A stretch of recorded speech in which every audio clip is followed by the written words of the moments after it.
Bienvenidos a La Otra Aventura, un espacio dedicado al mundo de los libros. Aldous Huxley dijo que todo hombre que sepa leer tiene el poder de magnificarse, de multiplicar las formas de su existencia, de hacer su vida más intensa e interesante. Vamos a usar hoy ese poder para hablar del estado cultural mexicano y de José Vasconcelos, es decir, de los editores que usan dinero público para editar libros e integrarlos a programas sobre el fomento a la lectura y al mercado editorial. Además, hablaremos del papel de los editores en el mundo y en México. Desde luego, llamaremos su atención sobre títulos que hacen su camino en el mundo editorial, en la mesa de novedades, y hablaremos de un libro en Más allá del presente. Les recuerdo que fue Adolfo Bioy Casares quien escribió que leer era la otra aventura y que la primera era, probablemente, la vida misma. Estamos pues ya en la otra aventura.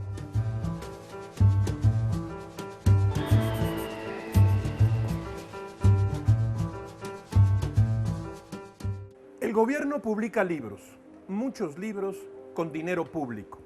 Algunos funcionarios culturales se dedican a eso y viven de eso, de editar novelas, libros de poesía, de cuentos, ensayos, libros de historia. Entre las funciones del Consejo Nacional para la Cultura y las Artes se encuentra la de fomentar la lectura. Después de muchos programas seguimos a la intemperie y frente a las mismas preguntas que le han quebrado la cabeza a otros gobiernos y han hecho fracasar a otras políticas públicas. Pongo aquí algunas de ellas relacionadas con la fibra de los programas de fomento a la lectura. En otras páginas y en otros momentos he expresado mis dudas acerca del tamaño del editor estatal mexicano. Vuelvo a hacerlo aquí. ¿Tiene sentido sostener un estado editor de las dimensiones del que tenemos? No. ¿Tiene sentido editar cientos de miles de libros al año con una red no mayor de 7,000 bibliotecas y un sistema de distribución que no excede los 300 puntos de venta? No. Es como comprarse 25 llantas de refacción para un solo coche, nada más para ver si se ofrece. Desde luego, no creo que el Estado deba abandonar la edición de libros, pero considero un error que se proponga como múltiple casa editora con los dineros públicos.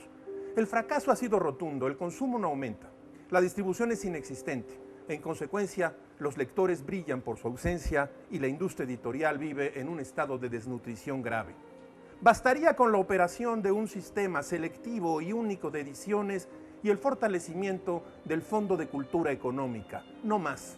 Nunca será lo mismo una casa editora y una institución cultural cuyo objetivo consiste en reducir los vacíos, los agujeros del mercado que pretende vender a toda costa, atropellando los contenidos. ¿A dónde van los libros que publica la Dirección General de Publicaciones del Conaculta? A las bodegas y a las bibliotecas. El proveedor es el cliente. Por cierto, un ejercicio ejemplar de transparencia consistiría en abrir a la luz pública las bodegas donde se guardan los libros del Estado editor.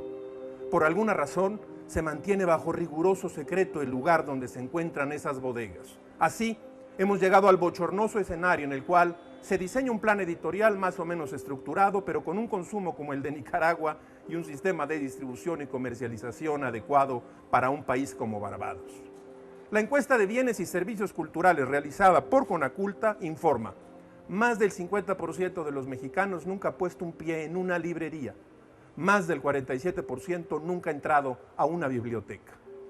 ¿No es hora de preguntarse si el Estado cultural ha fracasado? Recomiendo al pasar el polémico libro del escritor francés Marc Fumaroli, El Estado Cultural, publicado por la editorial Acantilado.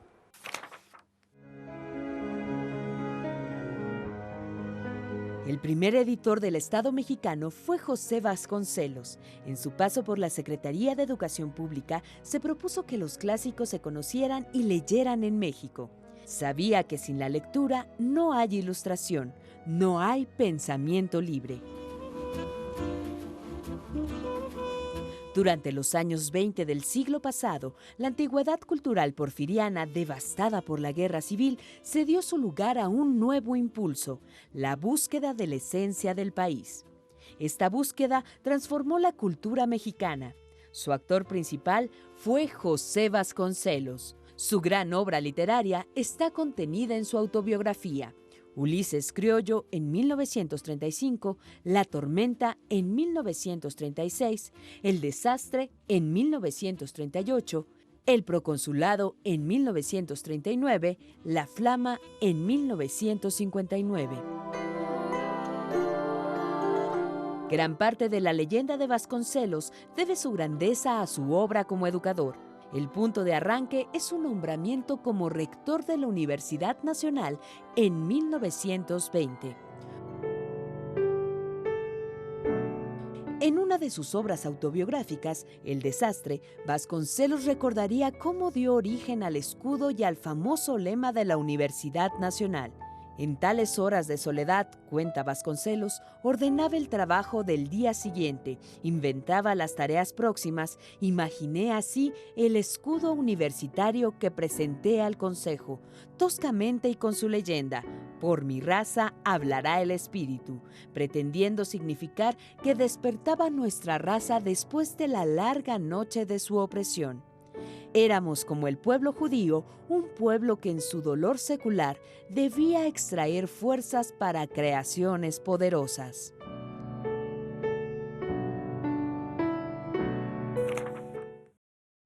Todo buen lector busca estar al día y a la vez más allá del presente.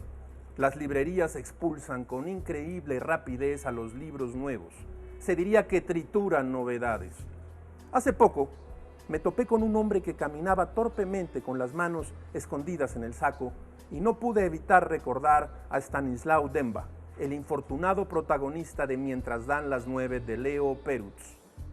Se trata de una novela policíaca y onírica que transcurre en Viena de principios del siglo XX. Dembá huye de la policía con las manos ocultas bajo una capa.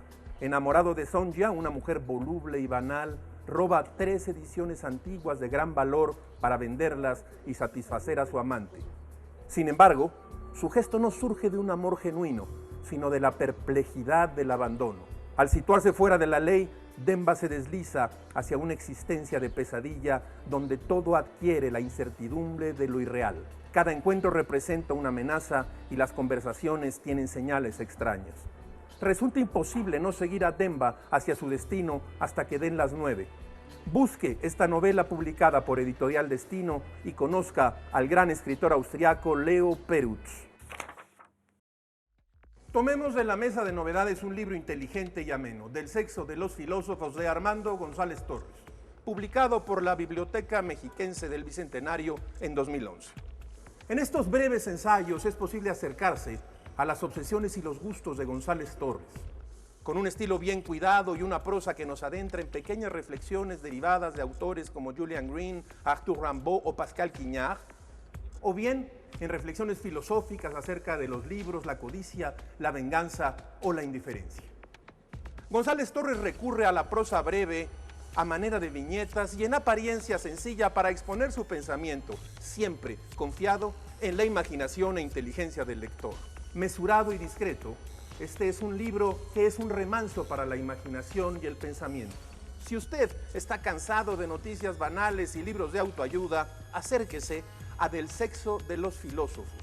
Encontrará en estas páginas a uno de nuestros más serios escritores. ¿Cuándo empezó todo? ¿De dónde vienen las cosas? ¿Quién las inventó?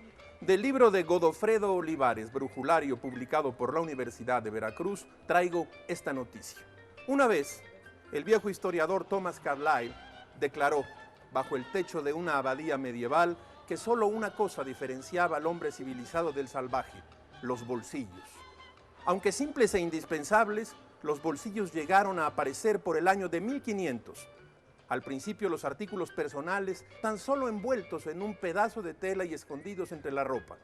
Después surgieron las bolsas de piel, las carteras y unas pequeñas alforjas que se colgaban de la cintura en formas diferentes. Con el tiempo, estas bolsas independientes fueron cosidas debajo de la bastilla en abrigos y capas. Luego pasaron al frente de los pantalones en forma horizontal y mucho más tarde brincaron a los costados de la cadera en posición vertical.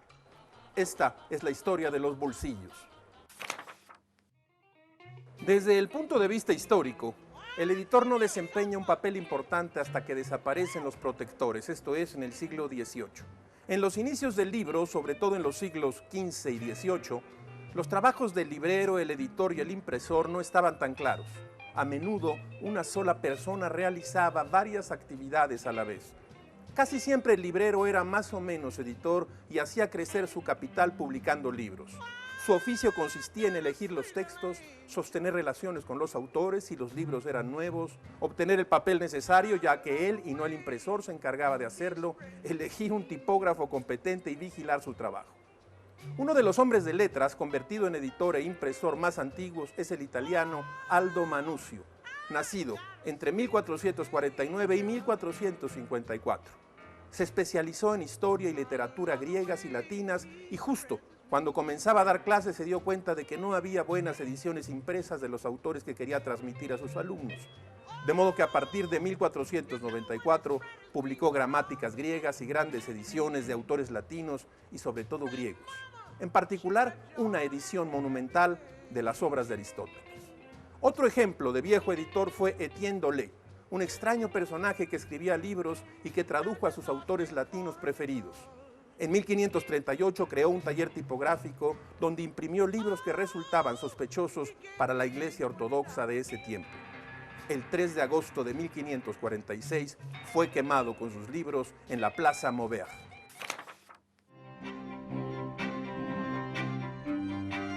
Las editoriales son grandes consorcios que manejan varios sellos y cuyo principal interés es el negocio y no el producto de calidad editorial. Sin embargo, siempre ha habido esfuerzos notables de editores independientes que apuestan por un proyecto de calidad. En México, la editorial Joaquín Mortis es un referente obligado. Joaquín Díez Canedo comenzó como atendedor en el Fondo de Cultura Económica, donde creó la colección de Letras Mexicanas, un catálogo excepcional en el que publicaron Juan Rulfo, Juan José Arreola, Carlos Fuentes, Octavio Paz, Guadalupe Dueñas.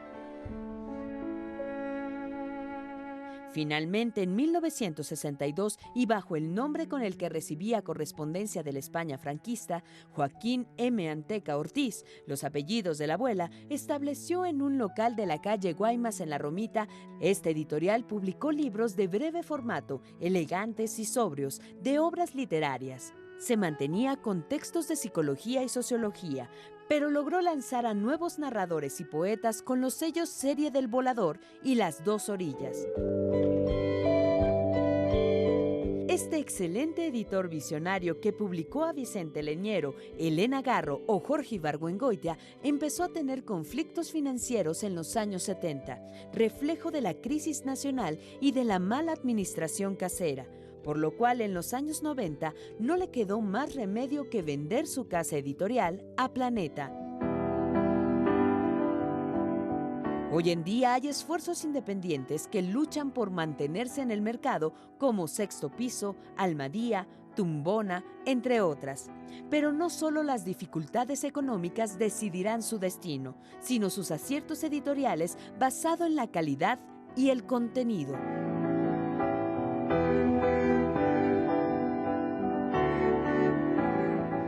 El público encontrará en esta ventana un escenario por el que pasan como ráfagas la felicidad y la desdicha de escribir, gajes del oficio, aforismos, frases, máximas. Las obras completas aplastan al lector, matan a los autores y arruinan a los editores. Paul Morand. Hemos llegado al final de esta emisión y esta aventura. Soy Rafael Pérez Gay y los espero la próxima semana.